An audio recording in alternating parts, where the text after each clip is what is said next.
Typically, when the computer is running our programs, it runs our programs in a specific order. Step 1, followed by step 2, followed by step 3.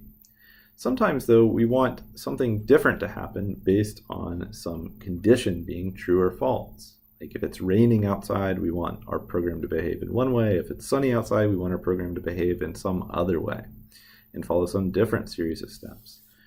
This is where if, then, else conditionals come into play. So you can imagine if one condition is true, maybe we'll go from step 1 to step 2a. But if that condition is false, we'll go from step 1 to step 2b. After these steps have completed, perhaps each branch will return back to step 3 and then continue on in our program as we expect it to run step by step in a linear fashion. How can we achieve this in our code? Well, we can achieve this by using an if, then, else statement. So an if, then, else statement has a few pieces to it. It has the keyword if, followed by a set of parentheses. Inside of these parentheses is some Boolean expression. We like to call this Boolean expression the test or the condition. This is the test or the condition. And this is what we are going to evaluate whether or not it is true or false when the computer is going to evaluate whether or not it is true or false. And when the program reaches an if statement, if this test is true, then the block that follows this if then test, which we like to call the then block, will run. And so we will enter this then block of code, and anything inside of this then block, which can be any other sequence of statements, will run. So we could have print statements here, we could have variable assignment statements here, we could even have nested if-then statements here. And so what happens when the program reaches this if syntax is it says if, and then it needs to evaluate this Boolean expression. We'll take a look at the possible types of Boolean expressions we can put there shortly. But you think of this as a test, and if it's true, we will run the then block. Oftentimes, you want to run something different if a test is not true. So if we think about this as like step 1, followed by our if then else, we're going to have some test. And this test, when this test is true, what's going to happen right now is we're going to run the then block. And then we will continue on to step, I'll call it 4. But what happens, what if we wanted something specific to happen if it was false? Currently, if we imagine that step 1 is here in our code, and we then went to evaluate this test, this Boolean test, if it were false, currently we would jump over the then block and go straight to step 4. And let's call step 4 some step in our code down here.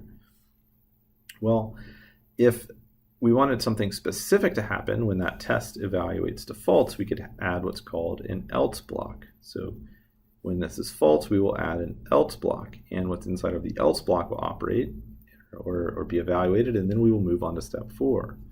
The way that we can add an else block is we will use the else keyword followed by a block, and then what would follow is, say, step 4. So this is what we call the else block. Just like the then block, we can place any statement we'd like in here, including additional nested if-then-else statements. And our code will only reach the else block if this Boolean condition evaluates to false, right? So we can kind of follow this flowchart. So we start at step 1, which is anything, the code that came above this if-then-else statement. And then we reach this if statement. So we have this test that we need to perform. And so the test is this Boolean condition. If that test is true, then what we will do is we will follow into the then block. So the statements that are written to happen here will run next. Notice that when that statement is true, if there's an else block, we will skip over it and continue to step 4. So we won't even do what's in the else block. We'll skip straight to step 4. Alternatively, if instead of being true, you imagine that that Boolean test evaluated to false, we would skip over the then block. So we would ignore what was inside of the then block and go into the else block. Once the else block completed, we would then continue to step 4. So what are some of the kinds of tests or Boolean expressions we can use inside of that conditional statement or the test, the Boolean expression that we must write? Of course, we can use any Boolean expression here. So let's imagine and just sort of talk through some of the types of Boolean expressions we can imagine using.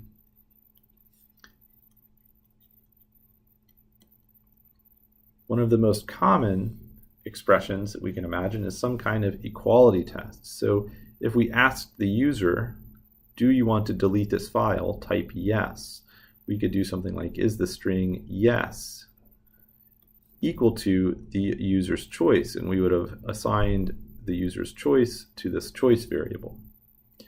You could also imagine a numeric-based comparison, like, is your age greater than some threshold? So are you older than 13? And this age would have been entered by the user, like it is on many websites.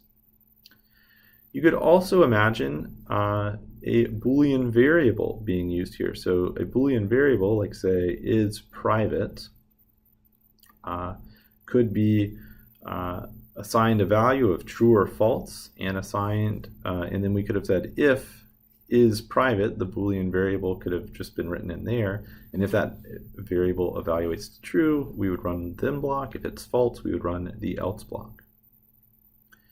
The other thing you can do is you can actually use a Boolean function call. So we've written a function named includes that is going to tell us true or false whether some list value that we're giving includes some specific value, some specific item in it, like the string Kevin. So we can imagine a list of names. I shouldn't use a semicolon here because we're just talking about Boolean expressions. So I could have a list of names, and I should probably just note this is a list of strings, and this function call here, calling the includes function with a list of names and the name Kevin, is going to return to us true or false.